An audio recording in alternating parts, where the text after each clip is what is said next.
bit hyper now and you bounce off the walls. But, you know, as you get older, you won't be so hyperactive all the time, and then your ADHD just goes away.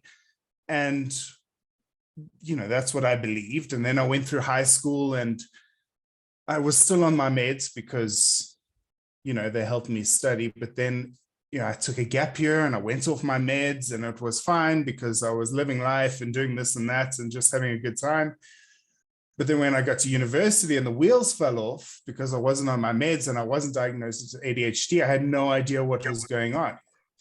And then when I, you know, finally got into Dr. Jeeva's office and I spoke to him, he explained that, you know, ADHD doesn't go away, but it changes as you get older. So as you get older, your hyperactivity decreases, sure.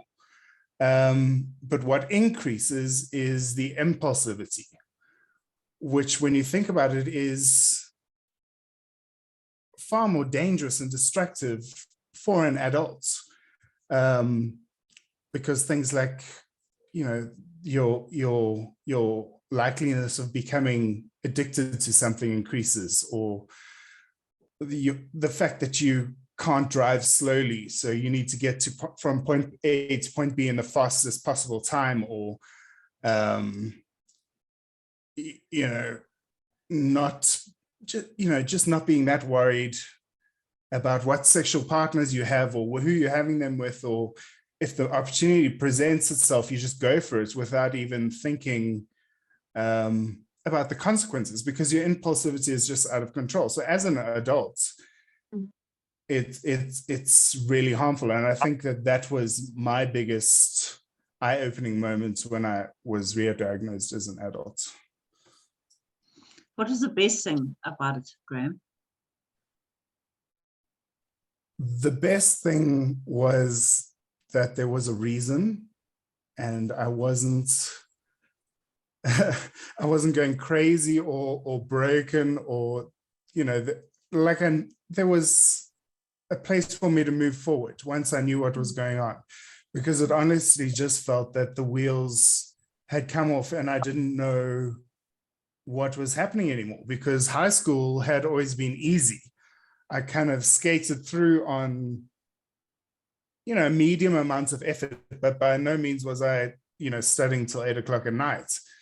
But then I got to university, and if I wanted to even scrape by the skin of my teeth, I was working from 6 o'clock in the morning till 11:30 at night, having a couple of hours sleep, kind of, because I was worried about it, going to my morning lectures, and then back in my study. I had no friends. I was like, this is university. I'm supposed to be having the time of my life, which I did as well because of the impulsivity.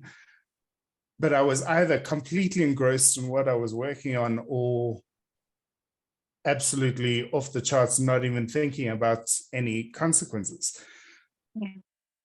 So, you know, it was just a very volatile position to be in. So once I knew what was going on and Dr. Jeeva could explain that these are the chemicals in your brain and this is how it affects you, it just made so much sense.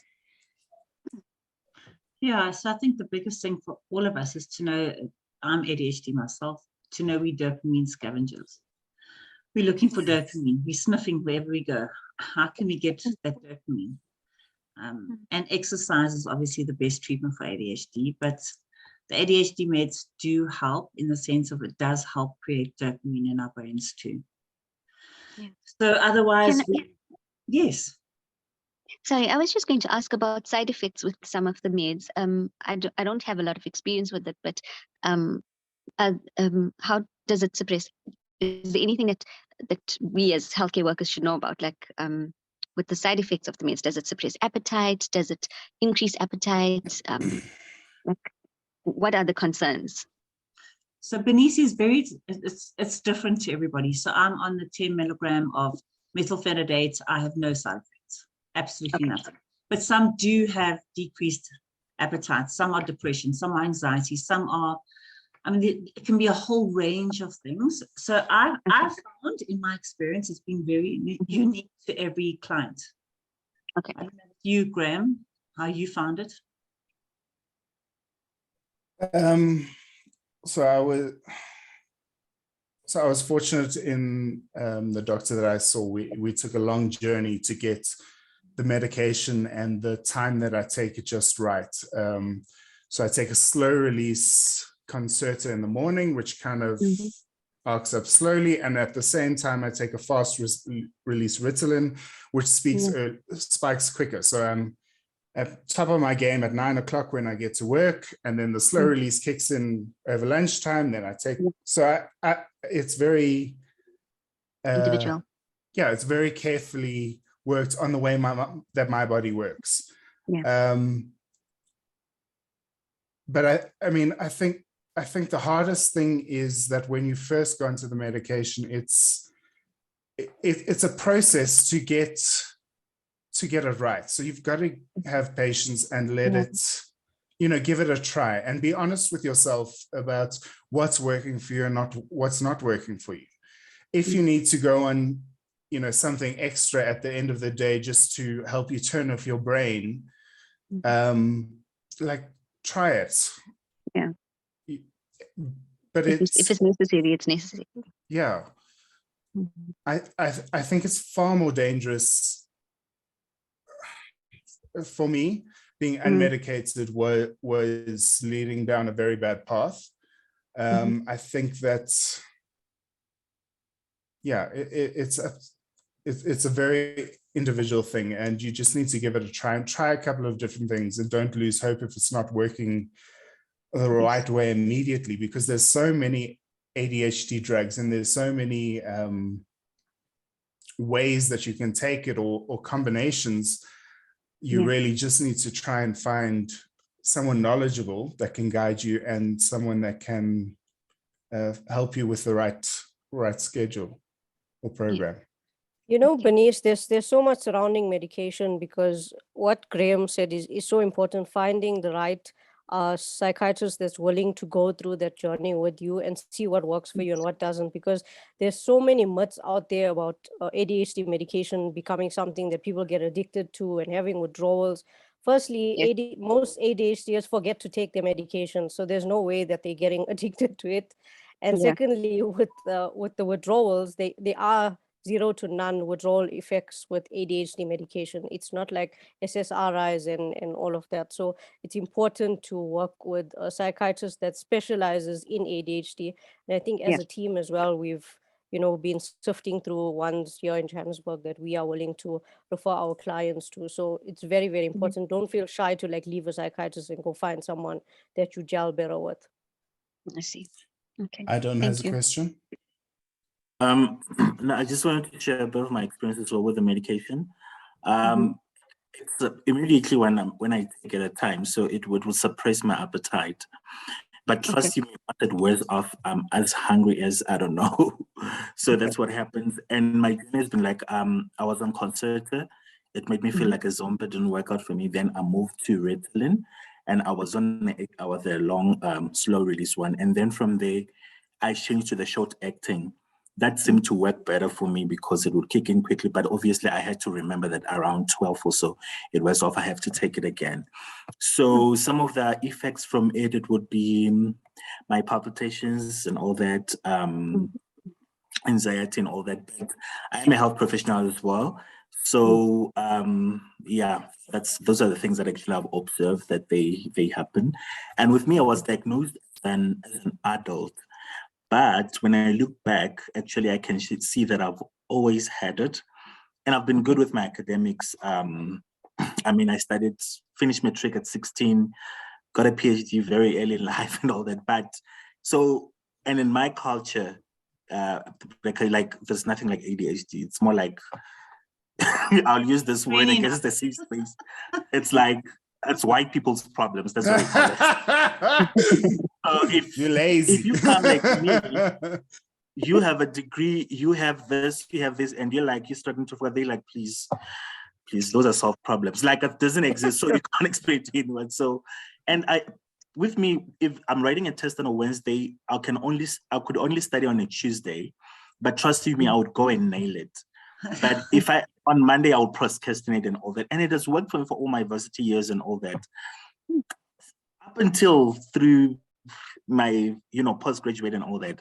But where the problem came is as I progressed in my career, because I would overcommit and all the disinterested in things. So that's why it affected me the most to this day.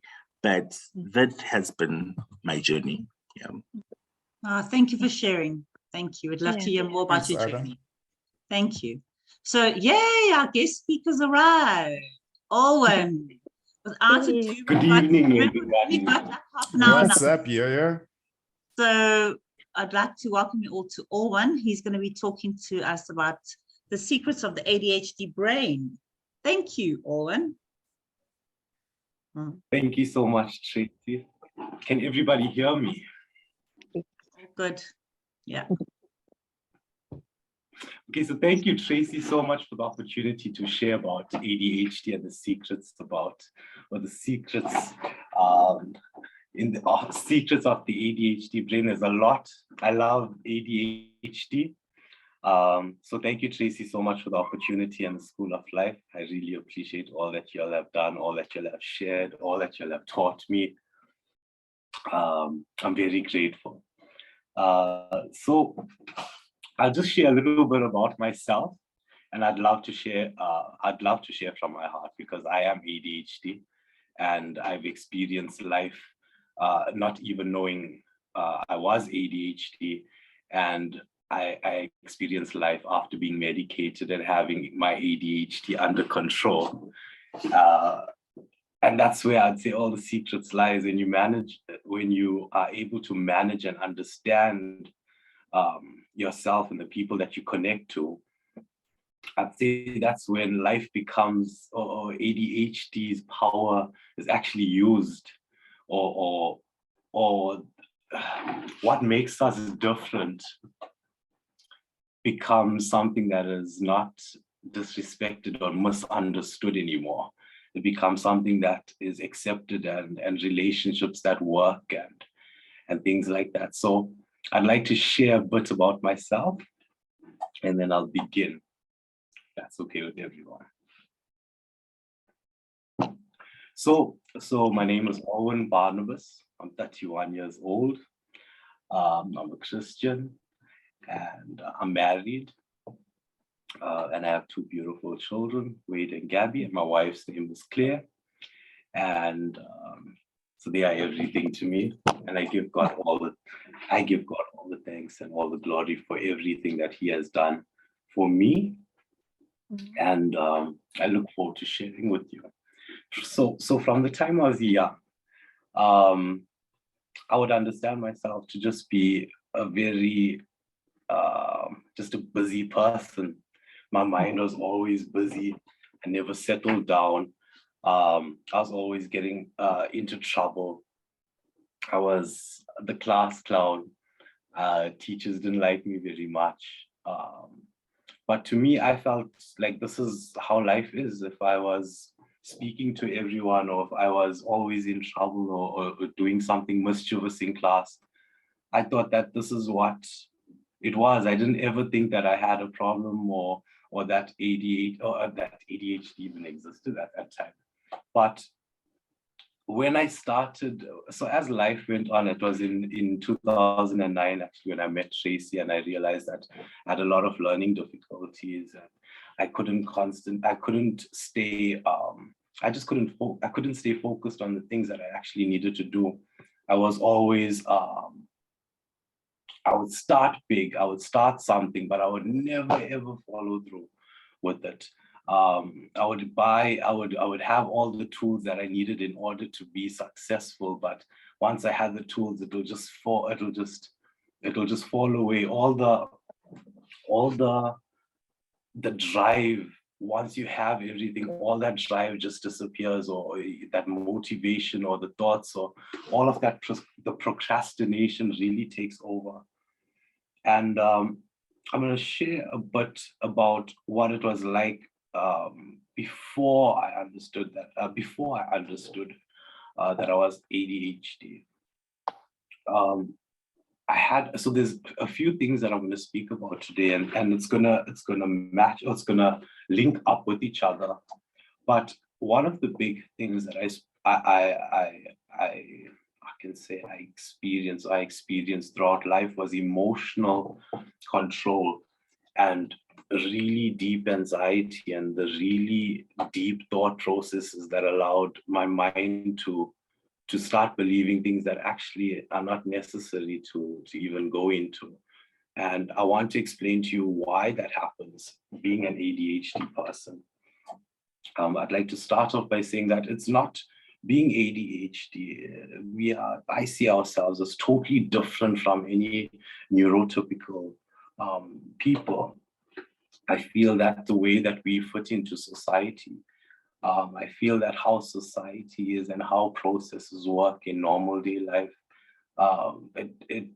I find, well, I know that it's very hard to fit in and fit into those systems and processes that are guided and that are structured in a way where there's timelines or deadlines to meet and things like that. I could never do those things. I was always the person that I'll always cut it fine, or I'll always procrastinate, and I'll always be comfortable to work under pressure, but it was never accepted by anyone. Like, I mean, my mom and dad would always tell me, oh, when you need to study or you're writing soon. And when I was studying, when I was doing my psych degree, I would be going through notes the morning of the paper, just going through slides and things like that. And that's how it was, and that's how I performed at my best. And I realized that when I work under pressure, I'm working well. It's because I love that pressure. I need that pressure in order to function. And if I don't have it, then it's just something that is going to have to get done at a certain time, and I'll get to it when I get to it. Being with Tracy, I worked. I dealt with time management a lot. I'm sorry for being late today, by the way. I had a bit of computer issues. I'm actually using someone else's computer now, so I do apologize about that. But I was never, so it was basically a process of me rushing in the end to get an activity or a task completed, but not even getting the task completed on time. So I get there and I'm fully motivated, and all that effort that is running at its maximum. Now I'm really thinking, I'm really worried, I'm just wanting to get this out the way, and then I don't end up getting it done. And I would get into trouble a lot. And being ADHD, when we think about a certain problem, we wouldn't necessarily think about what the consequences are, like whether this is to come, or this is the consequences of me not completing a task. We don't think about that at all. Well, most of us don't think about that at all. We just think about, we're going to get the task done, and if it doesn't get done, we're ready to deal with it at that time. I think that time for me, and I explained it to my wife, time for me is just a clock. That's all it is. It tells me what time it is. It tells me that it's 3 o'clock, and that at 3:30 I need to do something. And how we judge time, how time works for us being ADHD is totally different to a person that is neurotypical. We're not able to judge well when it comes to how long an activity will take. We're not able we wouldn't be able to function if we were comfortable, I would say. Personally, me, I understand this. And also with a lot of my clients, we don't function the same way if we are relaxed or if things are working out smoothly or things like that. We would work much better under pressure. We would work better if there's something, if there's competition. It's things like that. But also, if we never understand time the way that we're supposed to understand time, that leads to a lot of problems in our life, with our relationships, with things that are, with factors in life that are supposed to be, it's like developing maturity and becoming responsible, and fitting into society just becomes that much more difficult because we are not understood. So I also want to explain my side. Yes. So I want to explain to us. So I explain what it's like in a relationship. When it came to relationships, I was always a person that I could just be easily swayed, or what's, I think the word is, yeah. But if someone suggested something, I wouldn't think about anything else, anything important that I need to do. I would just really be enticed by whatever the situation is, or I would be able to make plans to get out of anything important, because I just would live in that moment just for that time. And in a relationship, these things, when it came to marriage, these things became something in my life that needed to be adjusted, where I needed to understand that when I'm saying to my wife, something's going to take 5 minutes, it's not actually going to take 5 minutes. And I needed to adjust these things in order to respect my relationship. I needed to say, I'm going to take 5 minutes. And if my wife says, no, this is a long activity, this is not going to take you 5 minutes, I had to actually adjust and say, like, okay, how long do you think it will take? So that I would understand, okay, this process is going to take some time, but in that time, I'm not going to rush to the end of, I'm not going to, sorry, 1 second, I just need to restart this connection.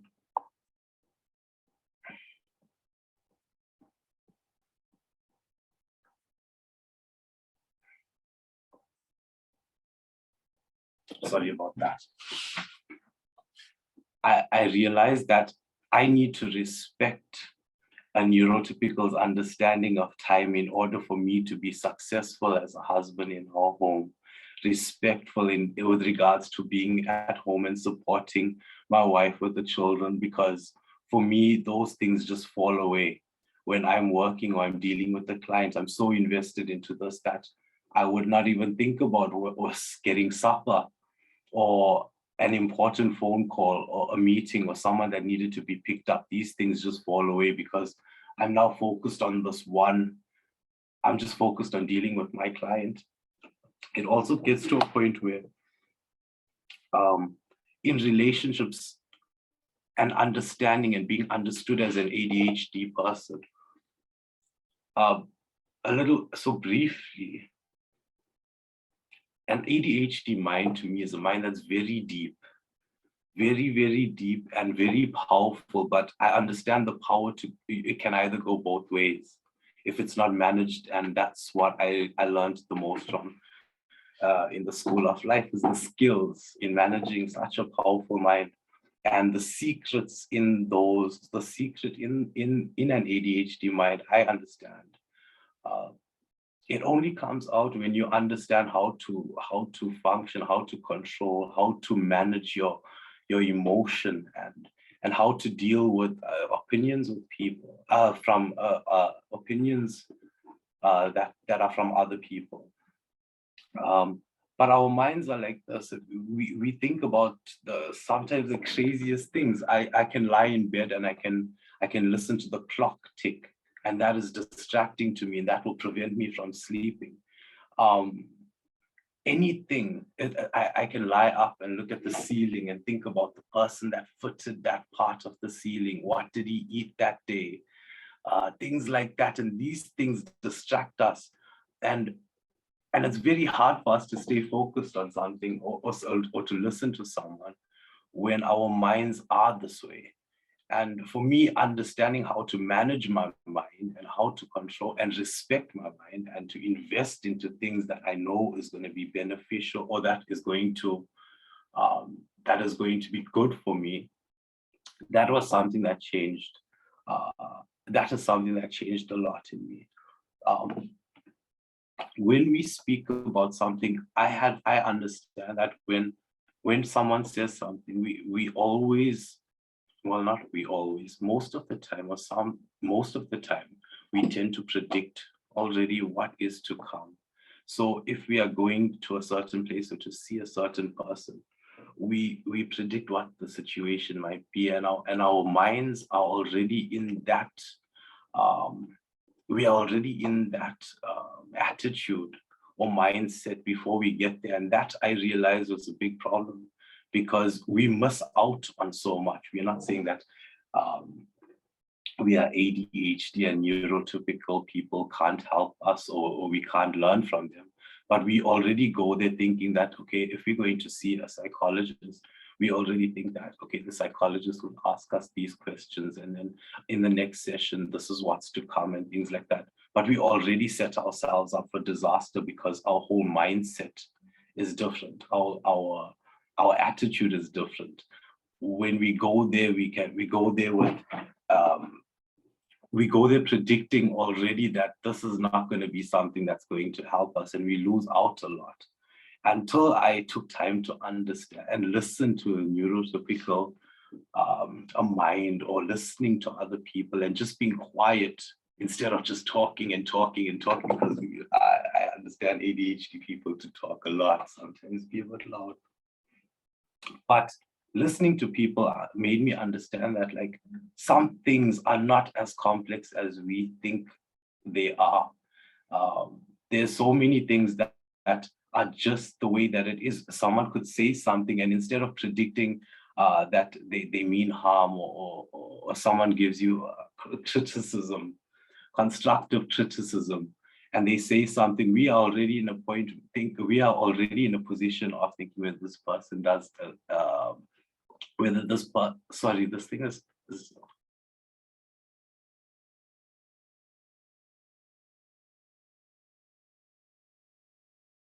Owen's gone.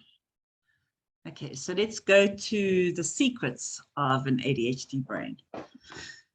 So all of you who are ADHD, what is your secret? What is something that you have with regards to your ADHD brain that has really served you well?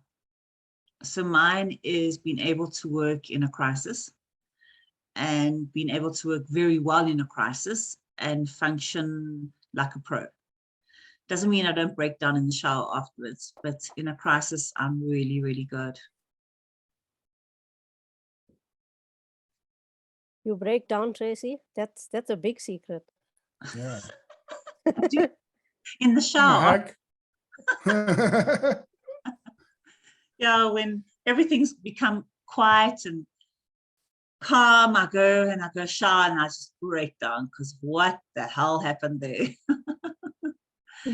But during functioning, I'm absolutely on top of my game. I can take on, so emergency first responder careers are really good for us, like trauma debriefing and suicides and things like that. So that's one of the good things about having an ADHD brain. You can actually do more than a normal neurotypical can, but it doesn't mean you don't break down afterwards.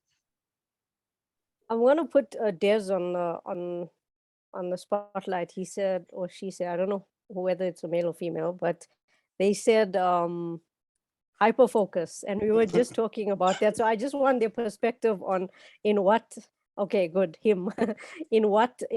hyperfocus is in your experience. I'm going to put you on the spot there.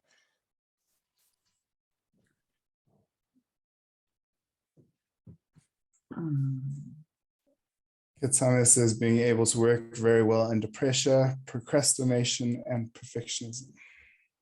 I'll tell you why I'm putting you on the spot. Just before most of you came on, we were discussing hyperfocus and how I see this especially on social media. It's sold as a superpower. It's sold as an ADHD superpower, but nobody discusses nobody discusses the double-edged sword to that, and the dark side to that. In that hyperfocus can drop in when and if it wants to. At different times of the day, but being able to hone in on that skill is very, very difficult. So I just want to know your experience. Okay, the more interesting and complicated the task, the more engaging it is. Yeah. So that's the more you stimulate it, the more you engaged, the better it is. Yeah, So they say variety is. Yep, they say variety is the spice of life, except when it's with multiple partners. So be careful. No, where did you find that? You got a hood on you. You shouldn't be saying that.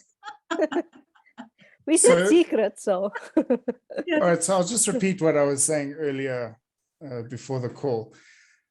The hyperfocus, I mean, you can watch TED Talks and they can tell you you have ADHD and it means you're going to be impulsive and hyperactive, but there's a silver lining to your ADHD, and that's that you get to hyperfocus.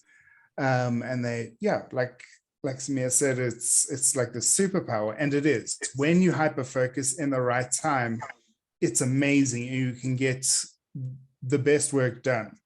But the problem is that it's a superpower that you have no control over. So if you're leaving your work so someone else mentioned the procrastination.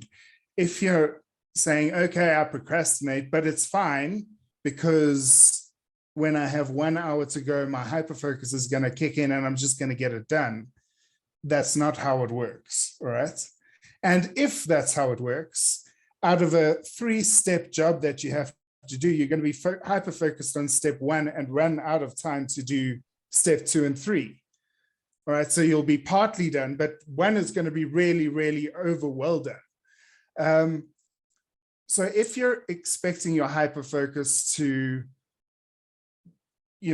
kick in the last hour and get you over the line and just let you do what you need to do, so you don't need to worry about the fact that you are laying on the couch now, and you don't need to worry about the fact that you procrastinate, you're wrong. You can't, like I said, when hyperfocus works, it works really great, but it's not something you can rely on to get what you need to get done. So I think the 2 most important things when you're ADHD is that you have the right partner and that you have the right career. Because if you've got the right partner and you've got the right career, life is good. It really is good. So that's what I've seen from lots and lots of experience with ADHDs. If they've got the wrong partner, it's a huge problem. And divorce rate is quite high amongst people with ADHD. It's up to almost double. And you know what the biggest problem is? Let's make this a guessing game. Okay, guys. ADHDers, what is the biggest problem your non-ADHD partner will have with you? Put in the chat box. What is the biggest thing? And I put it down. Let's see who wins here. What do they say about you that creates the biggest problems? I gave you guys a clue. Des says, Graham says, don't listen. Des says, time management. Empty promises, not listening. I'll say it. Infidelity. Listening. Happens.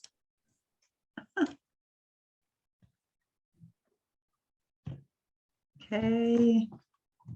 A lot of people saying no listening. Short temper. Interesting.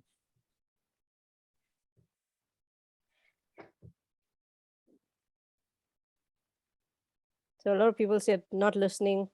We got short temper, empty promises, no patience, time management, communication. What's the answer, Tracy? Tell us. Go ahead, Tracy.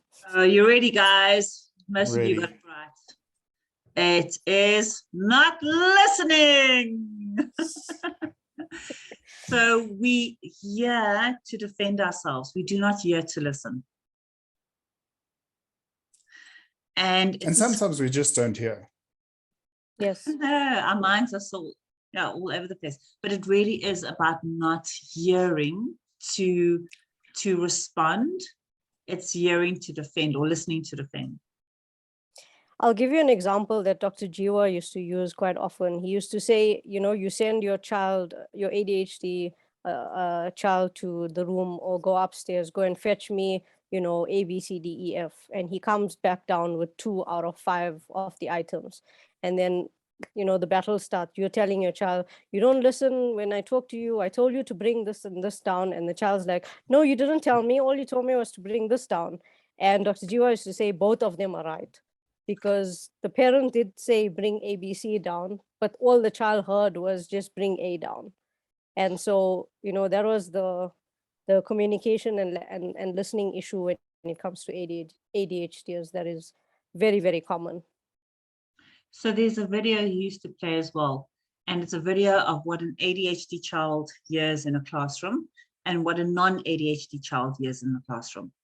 And the non-ADHD child hears the teacher's voice with most of the words being heard. A non-ADHD child hears the dog, drop, the bird outside, and the words cut. And they only pick up, even though they're sitting there, they only pick up half of it. And that's the real truth. I mean, it's a really, really, and if you want for me to send you that, especially healthcare workers, if you want me to send you that video, it's really, really helpful to know the brain of an ADHD and a non-ADHD child, because they really do. They don't hear all those words. They hear the dog, the bird, the paper, the person talking behind them. And that does break up the interruption of those messages they're receiving from the teacher.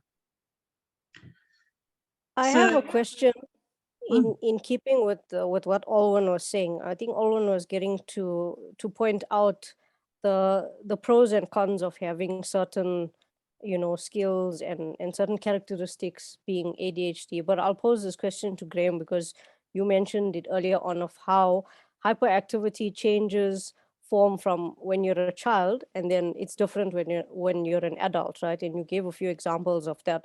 But do you feel like one of those characteristics is ruminating thoughts and overthinking becomes the hyperactive characteristic? Because I feel that a lot of women are willing to admit to that, to the ruminating thoughts and the overthinking. But I'd be keen to hear how it affects you from a guy's perspective.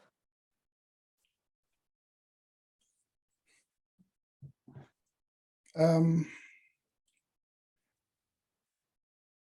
don't know. When I was a kid, I was bouncing off the walls. I couldn't sit still. Like I had, the usual hyperactivity. As an adult, yes. If something happens in my day, it'll play on my mind. I mean, I can solve the world problems at night when I climb into bed, because your brain doesn't stop. So I think there's that aspect of, having your brain that's moving a mile a minute, and not being able to stop it or settle on any particular thing. I think, yeah, that might be what your physical hyperactivity develops into. I don't know if that's the reason. But I think, yeah, part of ADHD is that you have this brain that just moves at 100 miles a minute, and it's very difficult to stop and settle down or focus on something once you're on that track. Yeah. So that Ferrari brain. Yeah, Ferrari brain, bicycle brakes. Yep. Yeah, no, it definitely answers my question. I was just curious because I find that it's more common with women, because a lot of the misdiagnosis also when it comes to females, where women are typically more emotional or more talkative, or they overthink things or whatever.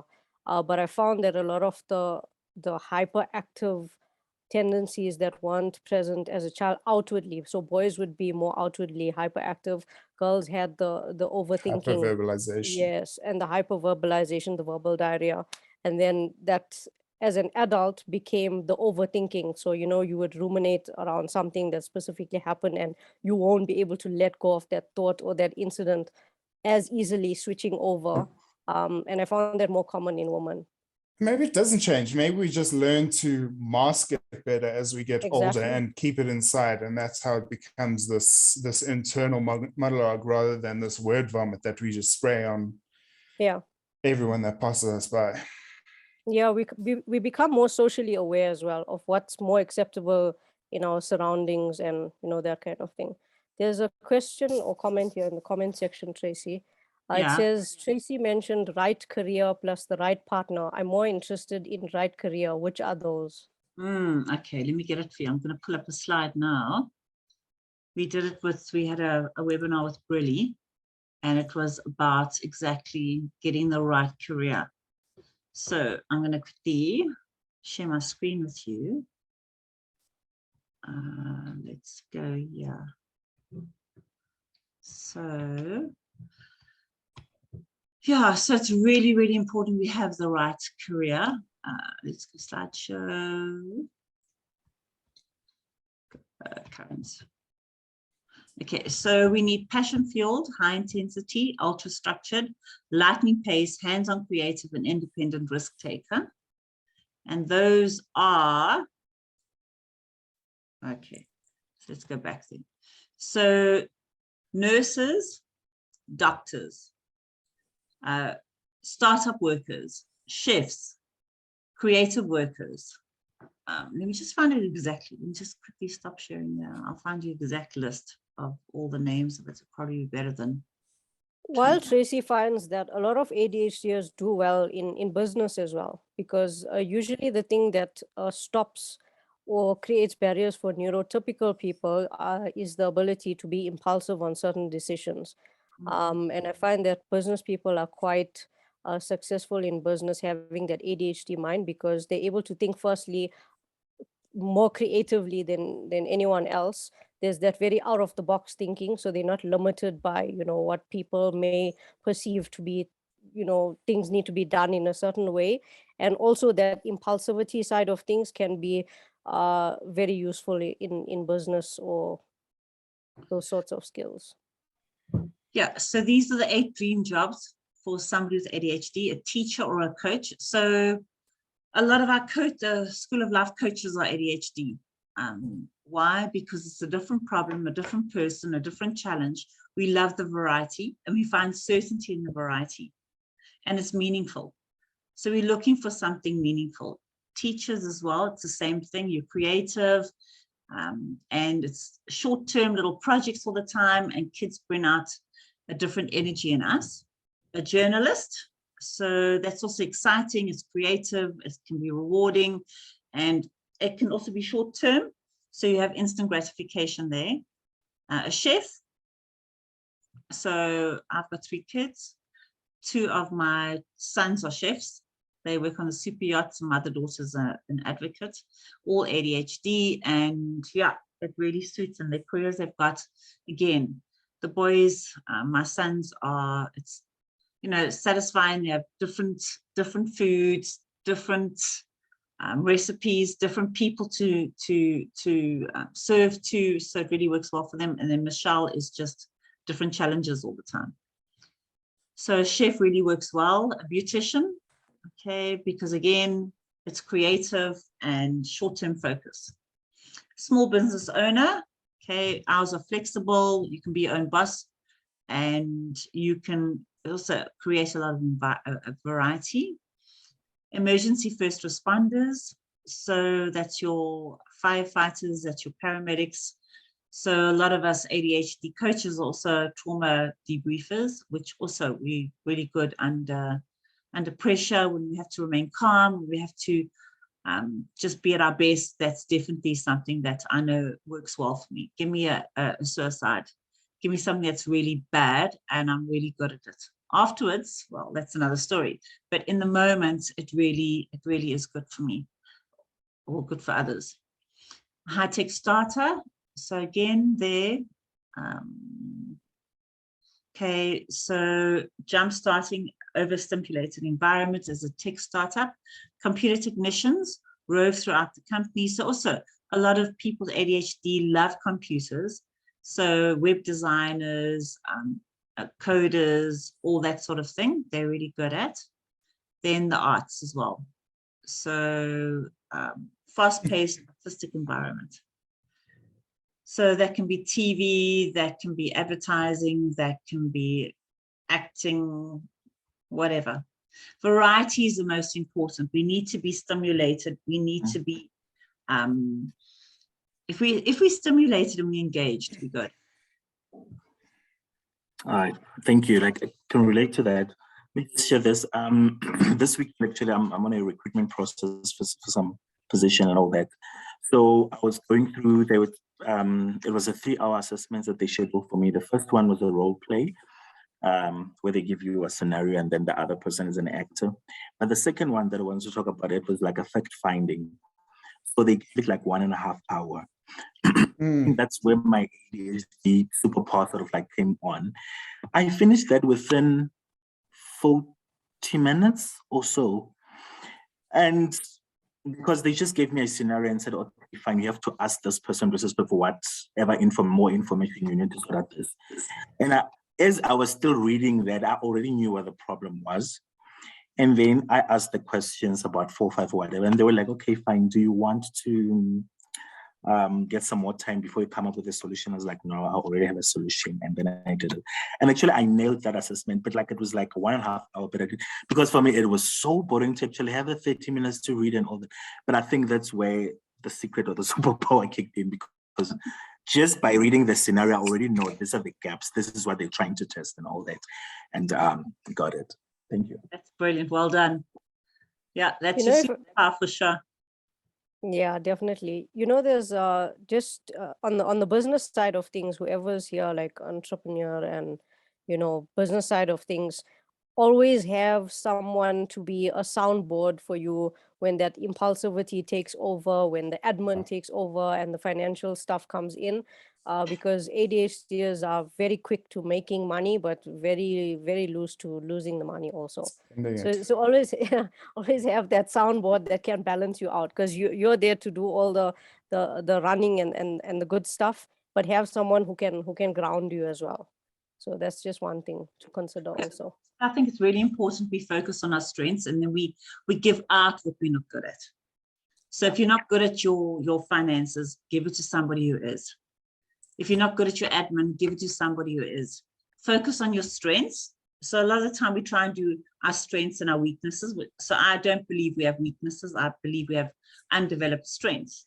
But I give my undeveloped strengths to my one sister does my books, my other sister does my social media. And I just focus on my sessions, which I'm good at. So it's really good that we don't try and do everything that we could be better at and more focused at, and excel more on the things that we love doing and we're passionate about. I can give an example of what it's like when you choose the wrong career. I'm an architect by profession. I spent a long time at university to get my degree in architecture, and I loved university. It was in the arts. It was super creative. You would work on a building and design it and work everything out, but then you'd get your mark and move on to the next building, and it was awesome. And it was just all I wanted to do, and until I got into an actual office. When you design a building, hand it off, and then the missus doesn't like the bathroom you designed, or the kitchen space isn't right, or she doesn't like the pool. So first it triggers your RST, because you're thinking, why do you hate me? That is beautiful. So, you know, getting that kind of feedback is cutting to the bone. But then you have to do that project again. And then you have to make this tweak here, and the engineer comes back with this feedback. So you have to rework this little area. So when university, when I loved it, it was a maybe 1 month project and done. In the real world, it was one project that spans a year and a half. And I don't have that kind of attention span. So by the end of it, I was dreading, you know, going to work, because I'd just been working on the same thing for the last 6 months, and I didn't have the variety I needed. I didn't have the you know, the changes, and every time I was getting this feedback, I would be like, guys, I'm right and you're wrong, just build it. But it's not how it works. So I think, yeah, choosing the right career for you when you have ADHD. I think understanding what your ADHD is and how it affects you is important, and then getting the right advice when you're choosing your career. And we're don't gonna ever end- become an accountant. Yeah. No, don't become an accountant or an architect. We're going to end. We're going to have to try and shame. Alwyn really tried to get on again. I don't know what happened. He wanted to tell us all his secrets, but we're going to have to save it for another time. Thank you all for joining us, and I hope you learned Thanks, guys. something. And please feel free to email me with questions or topics you'd like us to discuss in the next. We have an ADHD support group meeting every second Wednesday of every month. We'll And- answer questions if anyone has questions. Just Yes. stay here and we'll answer questions. So Yeah. Nahidra. Yeah. So thank you for joining us, and we look forward to seeing you again next month. And hopefully Owen will be back to tell us the secrets. Thanks, everybody. Thanks, Thank you guys. so much. Guys.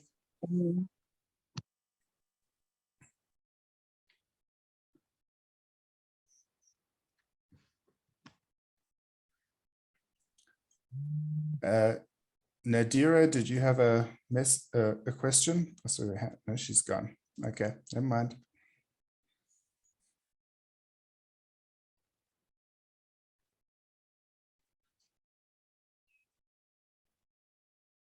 Trace, you can stop recording. Yeah. Good idea.